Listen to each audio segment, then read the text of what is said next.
Hello friends, today we are going to discuss about the conductor, semiconductor and insulator on the basis of resistivity. Okay, how can we define as a conductor, semiconductor and insulator on the basis of resistivity? But first we have to see here what is conductor, insulator and semiconductor.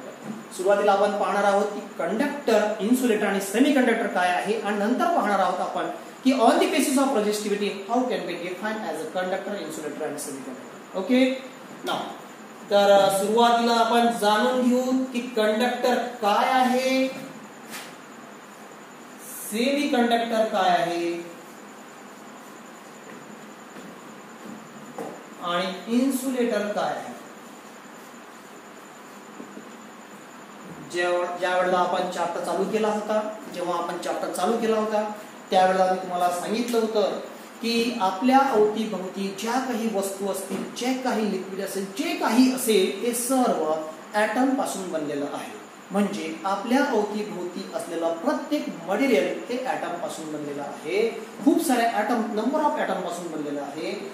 मग आपण एखाद्या कुठल्याही मटेरियलच्या संदर्भात जर बोलत आहोत आणि त्या मटेरियल मधून जर चार्जेस जर कधी फ्लो होत आहे, rate of flow of charge is what here current. जर चार्जेस फ्लो होत आहे, त्यामधून करंट फ्लो होत आहे, तर अशा मटेरियलला आपण कंडक्टर असे म्हणतो. आणि जर सपोज जर त्या मटेरियल मधून जर कधी चार्जेस फ्लो होत नाही आहेत, अशा मटेरियलला आपण इन्सुलेटर असे म्हणतो. ओके, आणि जर असं मटेरियल आहे की ते लो टेम्परेचर वरती इन्सुलेटर म्हणून वर्क करत आहे आणि हाय टेम्परेचर वरती एक कंडक्टर म्हणून कार्य करत आहे, म्हणजे लो टेम्परेचर वरती त्यामधून चार्जेस फ्लो होत नाही आणि हाय टेम्परेचर वरती त्यामधून चार्जेस, हाय टेम्परेचर वरती त्या मटेरियल मधून चार्जेस फ्लो होतात, की तो असा एक ॲबल होतो चार्जेस फ्लो करण्यासाठी.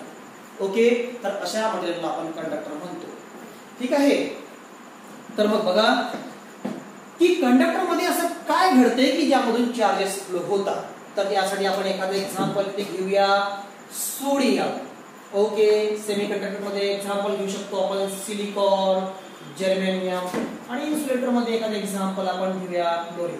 ठीक आहे, तर सोडियमचा ऍटॉमिक नंबर आहे 11. सिलिकॉनच्या संदर्भात जर बोलायचं असेल तर 14 आणि क्लोरीनच्या संदर्भात जर बोलायचं आहे तर 70. ओके, मग सोडियमचा ऍटॉमिक नंबर 11 आहे, म्हणजे याचं इलेक्ट्रॉनिक कॉन्फिगरेशन 281, याचं 284 आणि याचं 287.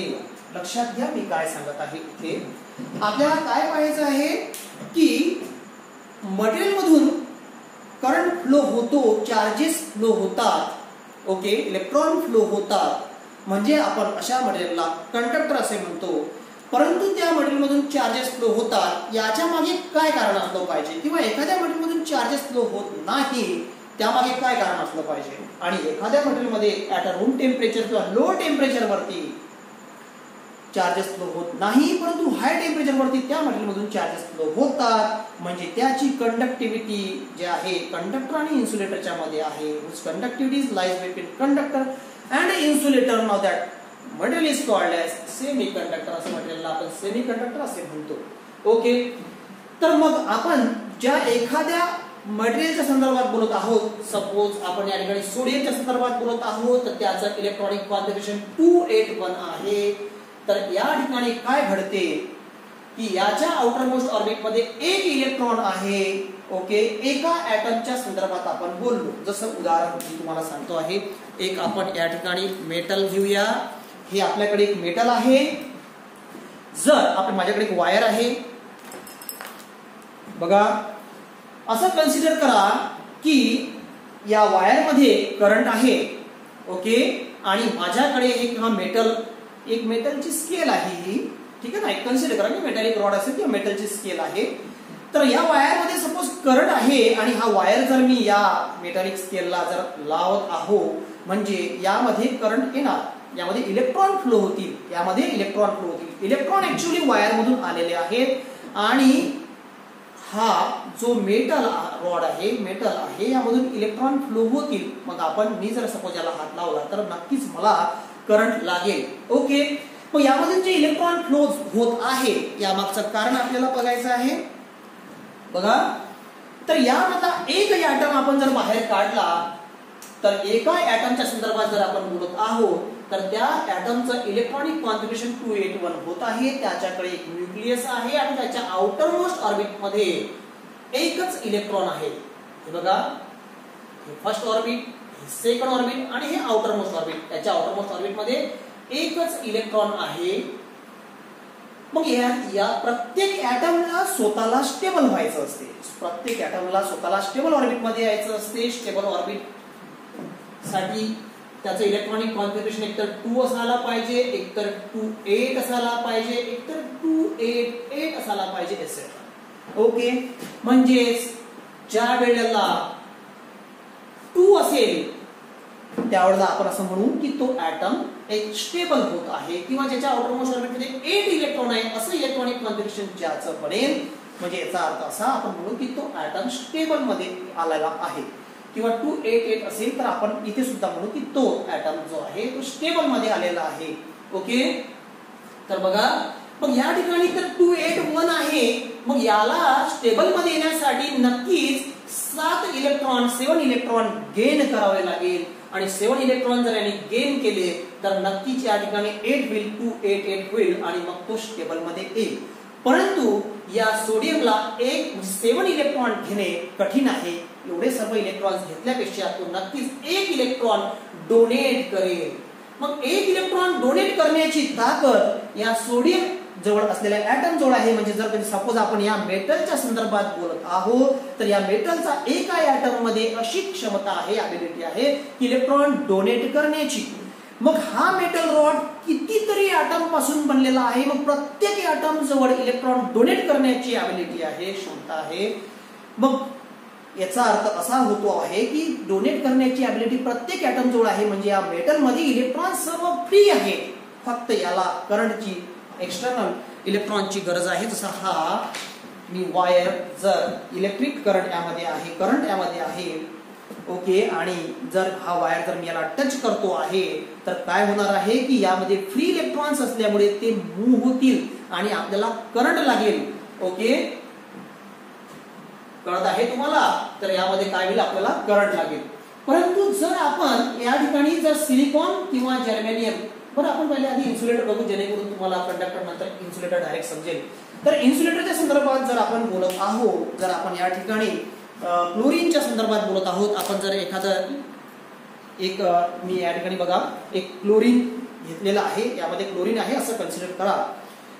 तर हे जे क्लोरीन आहे हे ज्या एलिमेंट्स पासून, ज्या ऍटम्स पासून बनलेलं आहे त्या ऍटमच्या आउटर मोस्ट ऑर्बिट मध्ये, ओके, म्हणजे जो ऍटम आहे त्या ऍटमचा इलेक्ट्रॉनिक कॉन्फिगरेशन 287 आहे असं कन्सिडर करा. 287 म्हणजे त्याच्या आउटर मोस्ट ऑर्बिट मध्ये 7 इलेक्ट्रॉन आहे आणि याला एका इलेक्ट्रॉनची गरज आहे. तर तो त्याचं इलेक्ट्रॉनिक कॉन्फिगरेशन 288 होईल, म्हणजे तो स्टेबल होईल. मी सांगितलं आहे तुम्हाला की प्रत्येक ऍटमला स्वतःला स्टेबल व्हायचं असते. मग याला सुद्धा स्वतःला स्टेबल व्हायचं आहे. मग याला याचा ऑक्टेट, आउटर मोस्ट ऑर्बिट मध्ये 8 इलेक्ट्रॉनची गरज आहे, याच्या 7 आहे, 7 आहे, याला एकच इलेक्ट्रॉनची गरज आहे. मग 1 इलेक्ट्रॉन जर त्याने घेतला तर तो नक्कीच स्टेबल होईल आणि 1 इलेक्ट्रॉन तो इझिली घेऊ शकतो. ओके, तो इझिली घेऊ शकतो. मग बघा या ठिकाणी जे क्लोरीन आहे याच्या प्रत्येक ऍटम जवळ आउटर मोस्ट ऑर्बिट मध्ये 7 इलेक्ट्रॉन्स आहे. प्रत्येक ऍटम एक इलेक्ट्रॉन गेन करण्याचा प्रयत्न करेल. मग एवढं यामध्ये जे लिक्विड आहे म्हणजे नंबर ऑफ ऍटम्स पासून हे लिक्विड बनलेलं आहे. तर मग विचार करा तुम्ही की नंबर ऑफ ऍटम पासून हे लिक्विड बनलेलं आहे. तर यामध्ये म्हणजे लिक्विड हे कितीतरी इलेक्ट्रॉन्स गेन करण्याचा प्रयत्न करेल. म्हणजे याचा अर्थ असा की हा जर वायर आहे, या वायरमध्ये करंट आहे आणि हा वायर जर सपोज म्हणजे हा जो करंट मी जर कधी यामध्ये जर कधी सपोज हा वायर इन्सर्ट करत आहे म्हणजे या लिक्विड मध्ये करंट यायला पाहिजे, परंतु तो करंट येणार नाही. का? कारण यामधून आलेले इलेक्ट्रॉन जे आहे, कारण लिक्विड मधील प्रत्येक ऍटम मध्ये अशी क्षमता आहे इलेक्ट्रॉन कॅप्चर करण्याची आणि कितीतरी ऍटम पासून हे लिक्विड बनलेलं असल्यामुळे ते म्हणजे काय करेल, इलेक्ट्रॉन सर्व लिक्विड मधले जे सर्व ऍटम्स आहेत काय करेल की इलेक्ट्रॉन सर्व आपल्याकडे कॅप्चर करेल, ओढून घेणार आणि कुठलेच इलेक्ट्रॉन यामध्ये फ्री नसल्यामुळे यामधून कुठलाही करंट फ्लो होणार नाही आहे, म्हणजे आपल्याला करंट लागणार नाही आहे. ओके, असं प्लॅस्टिकच्या संदर्भात सुद्धा घडते. असंच प्लॅस्टिकच्या संदर्भात सुद्धा घडते की आपण हा प्लॅस्टिक, हा बघा हा रॉड आहे माझ्याकडे, हा प्लॅस्टिकचा रॉड आहे. या प्लॅस्टिकच्या रॉडला सुद्धा जर मी सपोज करंट जर याला देतो आहे, असं कन्सिडर करा, यामध्ये करंट नाही आहे, कन्सिडर करा की यामध्ये करंट आहे आणि याला जर कधी मी रॉडला कधी करंट देतो आहे आणि याला जर मी हात लावत आहे तर मला करंट लागणार नाही, कारण की हा ज्याशा ॲटम पासून बनलेला आहे की त्या ॲटम जवळ कुठलेही फ्री इलेक्ट्रॉन नाही आहे देण्यासाठी, डोनेट करण्यासाठी. उलट याच्यामध्ये असे ॲटम आहेत की ते इलेक्ट्रॉन मागत आहेत. ओके, म्हणजे जे काही इलेक्ट्रॉन येतील ते घेऊन घेतील, ते सर्व घेऊन घेतील, म्हणजे यामधून कुठलेच इलेक्ट्रॉन फ्लो होण्याची क्षमता ॲबिलिटी यामध्ये नसल्यामुळे यामधून कुठलाच करंट फ्लो होणार नाही. ओके, म्हणजे कंडक्टर मध्ये आपण काय म्हणतो, conductor means what here, which allows the flow of charges, okay, which allows the flow of electron, called as conductor. Okay, insulator means what here, now the material which does not allow the flow of electron or charges.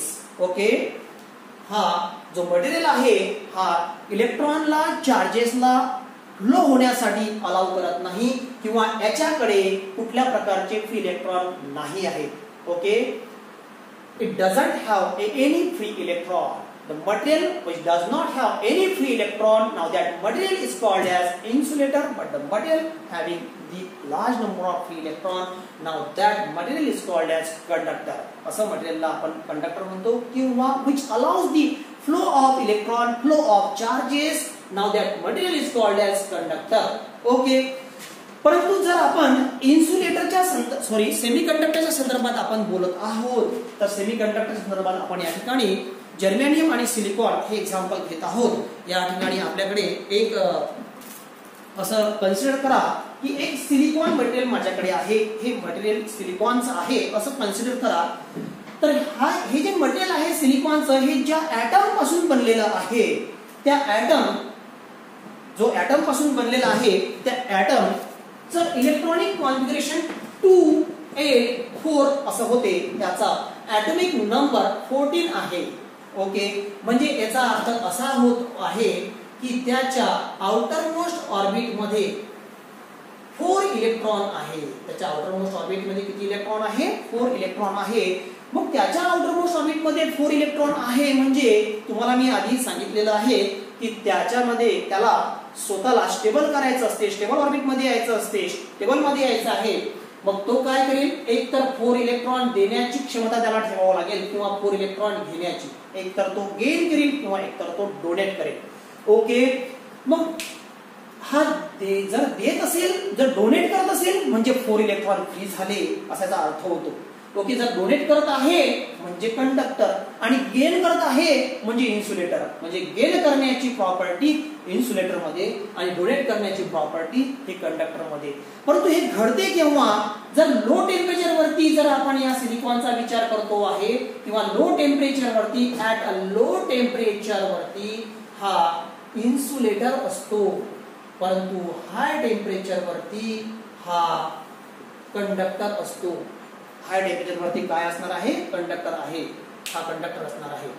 तर मग बघा, आपण या ठिकाणी जे पाहत होतो ते म्हणजे कंडक्टर, इन्सुलेटर आणि semiconductor on the basis of resistivity. रेजिस्टिव्हिटीच्या बेसवरती आपण याला काय कसं डिफाइन करणार आहोत हे लक्षात घ्या. कंडक्टर, सेमीकंडक्टर आणि इन्सुलेटर. Insulator means what?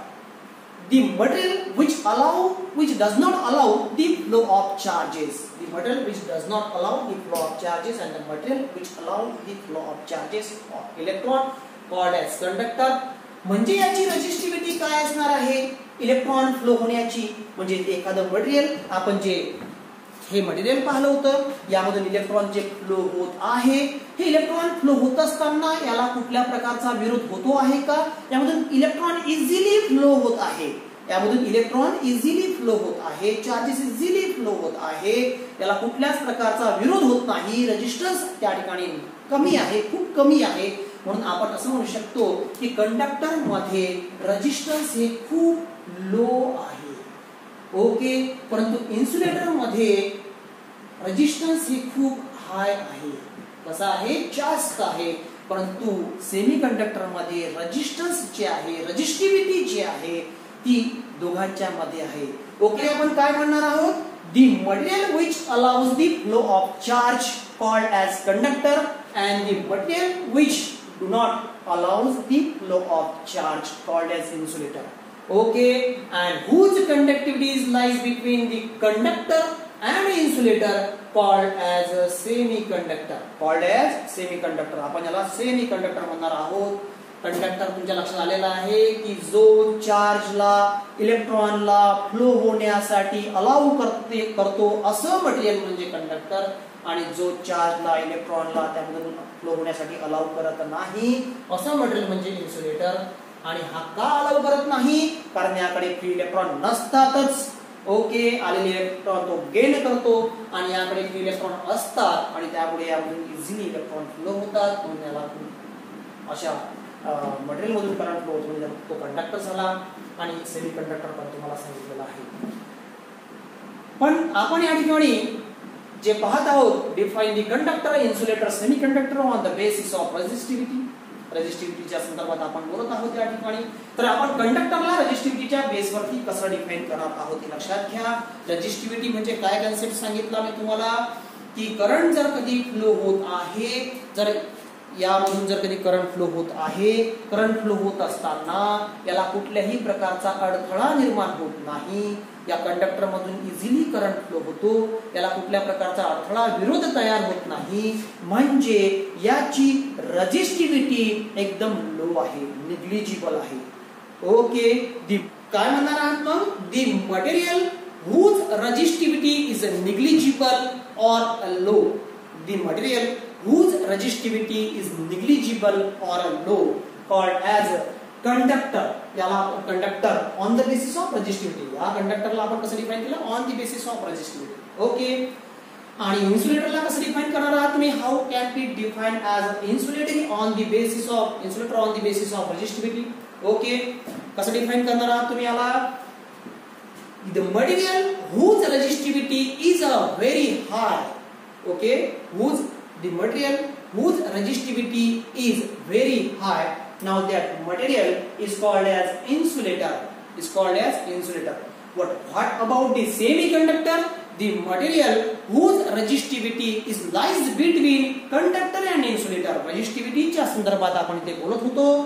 तर रेजिस्टिव्हिटी कशाच्या मध्ये आहे? कंडक्टर आणि इन्सुलेटरच्या मध्ये आहे. का बरं? कारण आपण सेमीकंडक्टर ॲट लो टेम्परेचर वरती इन्सुलेटर आणि हाय टेम्परेचर वरती कंडक्टर असतो. ओके, म्हणून आपण म्हटलं त्याची रेजिस्टिव्हिटी सुद्धा कंडक्टर आणि इन्सुलेटरच्या मध्ये आहे. ओके, मग याला डिफाइन बघा कसं करणार आहोत आपण. Conductor the material whose resistivity is negligible.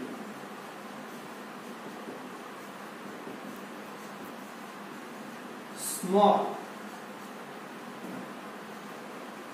are called as conductors. याचे एक्झाम्पल बघा. Silver, copper, aluminium. आणि इन्सुलेटरला कसं म्हणणार आहात? डिफाइन करणार आहात इन्सुलेटर. दी मटेरियल whose resistivity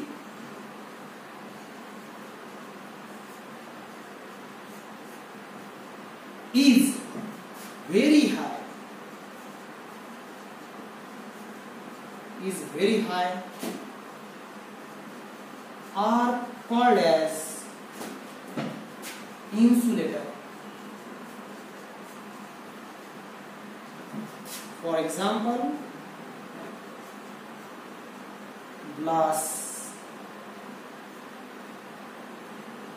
चला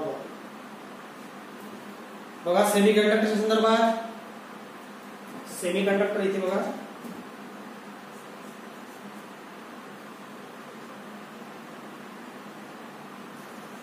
सेमी कंडक्टरला कसं करणार आहोत आपण, semi conductor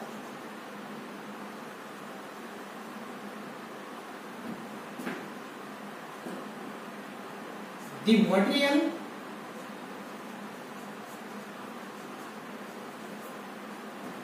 whose conductivity, resistivity, on the basis of resistivity बोलत आहोत आपण, whose resistivity is lies between conductor and insulator, conductor and insulator, called as semiconductor. याचे एक्झाम्पल आपण काय घेणार आहोत, example silicon, germanium. Okay, silicon आणि जर्मेनियम असे आपण याचे एक्झाम्पल घेऊ शकतो. तर हा प्रश्न तुम्हाला समजला असेल. Actually current, electric current through the conductor हा जो 11th ला चॅप्टर आहे, या चॅप्टरचं हे बेसिक आहे. ओके, तर चला पुढे जाऊयात आपण. नेक्स्ट क्वेश्चन बघूया. या ठिकाणी कुठल्या पद्धतीचा प्रश्न तुम्हाला विचारला जाणार आहे बघा.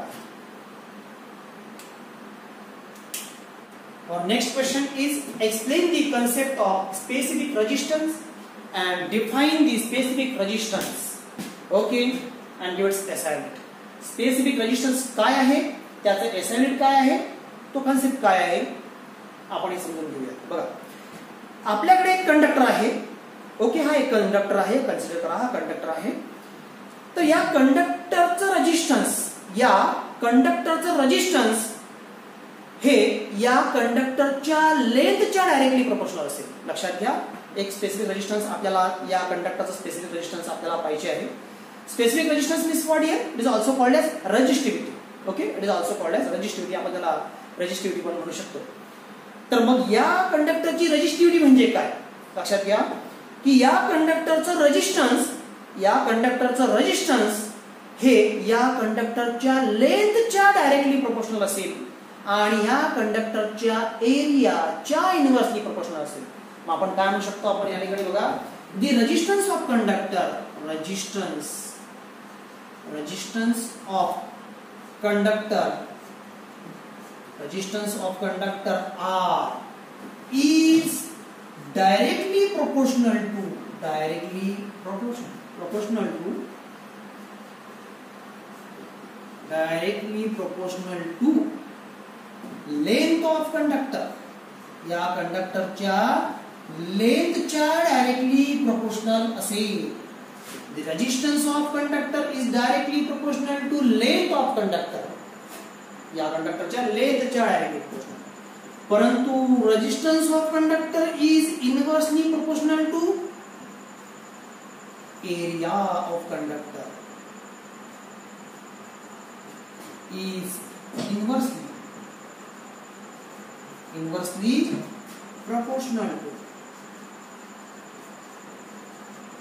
proportional to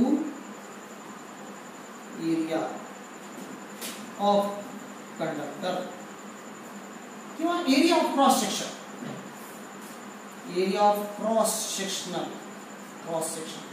of conductor.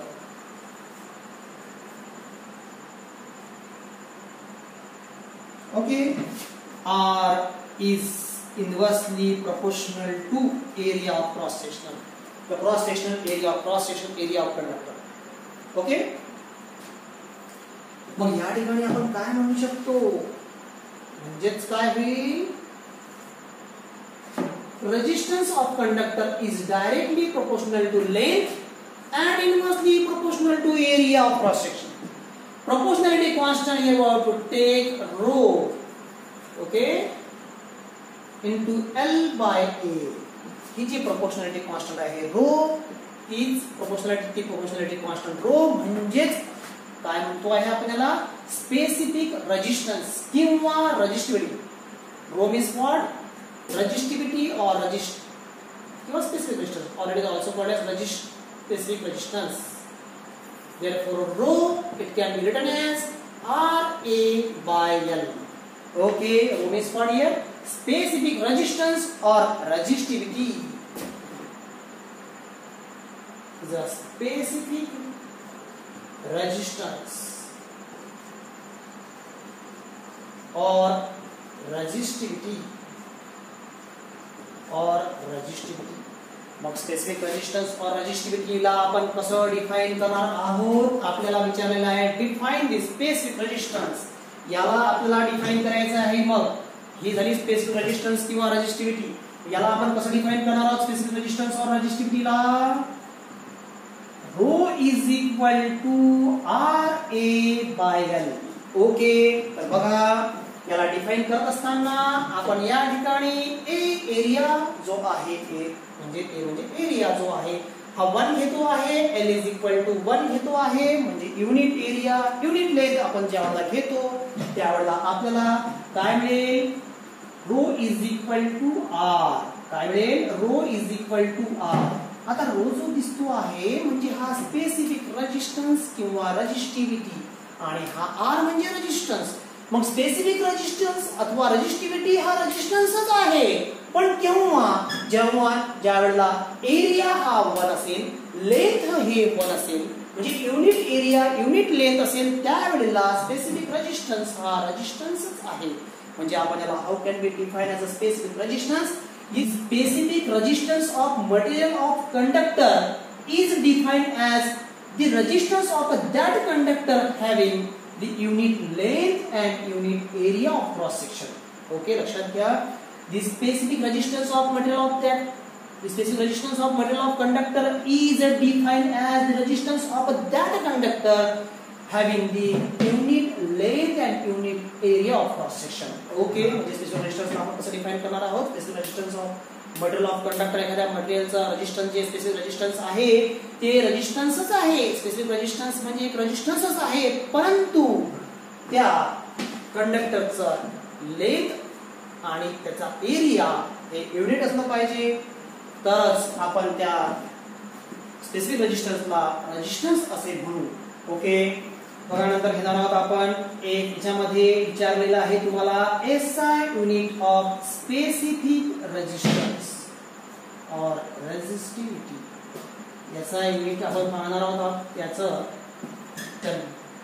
Row is equal to RA by L. काय करणार आहात तुम्ही इथे? Rho is equal to unit of R चे unit of R into unit of A. Okay, म्हणजे area divided by unit of L. L means what? Length. A means what? Area. मग rho is equal to R means what? Resistance. काय unit आहे? Ohm. रेजिस्टन्सचे unit आहे ohm. एरियाचं unit असते metre square आणि लेंथचं युनिट आहे मीटर. मग या ठिकाणी काय होईल? मीटर मीटर कट होतो आहे, तुम्हाला मिळतो आहे स्पेसिफिक रेजिस्टन्सचे युनिट ओहम मीटर. काय होत आहे? Ohm metre. त्याला तुम्ही असंही लिहू शकता. Symbolically it can be written as a ohm metre. Symbolically तुम्ही याला असं लिहू शकता. ठीक आहे, ओहम मीटर. ठीक आहे, तुम्हाला explain concept of specific resistance. Specific रेजिस्टन्सचा कॉन्सेप्ट एक्सप्लेन करायचा होता, आपण तो केलेला आहे. स्पेसिफिक रेजिस्टन्सला डिफाइन करायचं होतं, ते सुद्धा आपण या ठिकाणी केलेलं आहे आणि नंतर त्याचं असाइनमेंट आपण त्या ठिकाणी केलेलं आहे. ओके, तर चला नेक्स्ट क्वेश्चन घेऊया. Next is the define conductivity of conductor and give its assignment. Okay, याआधी आपण पाहिलं होतं की रेजिस्टिव्हिटी काय कॉन्सेप्ट आहे आणि इथे आपण पाहत आहोत कंडक्टिव्हिटी काय कॉन्सेप्ट आहे. रेजिस्टिव्हिटी म्हणजे स्पेसिफिक रेजिस्टन्स की जे आपल्याला माहित आहे, आताच आपण पाहिलेलं आहे. Conductivity means what here? Conductivity means what? Conductivity is the reciprocal of resistivity. Okay, conductivity means what? Reciprocal of resistivity. Conductivity, it is the reciprocal of resistivity. रेझिस्टिव्हिटीचा इन्व्हर्स म्हणजे कंडक्टिव्हिटी, आणि कंडक्टिव्हिटी जी आहे ती आपण सिग्माने इंडिकेट करतो. Okay, show करतो. Sigma is equal to resistivity आपल्याला माहित आहे 1/ρ. ओके, रो म्हणजे रेझिस्टिव्हिटी, 1/ρ म्हणजे कंडक्टिव्हिटी. ओके, रेसिप्रोकल, रेझिस्टिव्हिटीचा reciprocal means what? Conductivity. Sigma is equal to 1/ρ means what here? Conductivity. Is a reciprocal of resistivity called as conductivity. मग याचा SI unit काय घेणार आहात तुम्ही? SI युनिट काय करणार आहात? Sigma is equal to 1 resistivity चा SI युनिट आपल्याला माहित आहे ओहम इंटू मीटर. ओके, म्हणजे याला तुम्ही असं पण घेऊ शकता. काय म्हटलंय आपण या ठिकाणी? याचा SI युनिट पर ओहम मीटर, पर ओहम मीटर, किंवा याला तुम्ही मोह पर मीटर असं पण घेऊ शकता. 1/ओहम म्हणजे मोह. ओके, MHO मोह.